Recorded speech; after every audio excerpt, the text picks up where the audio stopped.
नमस्कार, मी तुमचा राधिका कौस्तुभ दोंदे. नाशिकच्या सर्व कलाकारांसाठी महत्वाची सूचना.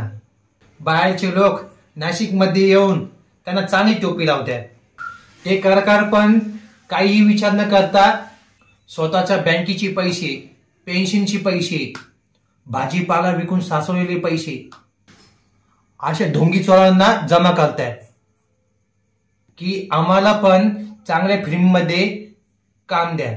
ते ढोंगी चोर पैसे घेऊस तर चांगले बोलतात, नंतर सर्व कलाकारांचे पैसे 3 महिने वापरून सर्व कलाकारांना पुढच्या महिन्यात शूटिंग आहे, त्याच्या पुढच्या महिन्यात शूटिंग आहे असं सांगून त्यांचे सर्वांचे पैसे हडप करतात. सर्व कलाकार वाट बघून त्या ढोंगी चोरांना फोन करतात. सर्व कलाकार त्या ढोंगी चोरांना फोन करून म्हणतात आमचे पैसे आम्हाला परत द्या. ते ढोंगी चोर कलाकारांना म्हणतात तुम्ही ज्या कॉन्ट्रॅक्टरला पैसे दिले ना तुम्ही त्यांच्याकडूनच घ्या. वरून कलाकारांना असे म्हणतात मी तुमच्याकडून कधी पैसे घेतले. सर्व कलाकारांचे पैसे घेऊन वरून हे कोऑर्डिनेटर त्यांनाच घोडे लावतात. आणि कलाकार पण काही विचार न करता कुठे पण जात्या, कुठे पण पैसे भरत्या. म्हणून सांगतो कलाकारांना पण शिक्षा आहे ना भेटीच.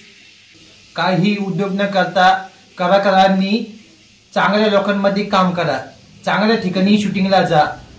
जरी फ्री मध्ये बोलवत असत, तुम्हाला काम चांगलं देत असत जा, कारण बाहेरचे लोक तुमची फसवणूक करतात. एखादा गरीब डायरेक्टर स्वतःच्या पैशांनी छोटीशी होईना शॉर्ट फिल्म बनवतो, त्याला तुम्ही सर्व कलाकारांनी सपोर्ट केला पाहिजे. तोच पुढे जाऊन मोठी फिल्म बनवू शकतो आणि तुम्हाला चांगला चान्स देऊ शकतो. डोळे उघडा कलाकार, डोळे उघडा. धन्यवाद. जय हिंद, जय भारत.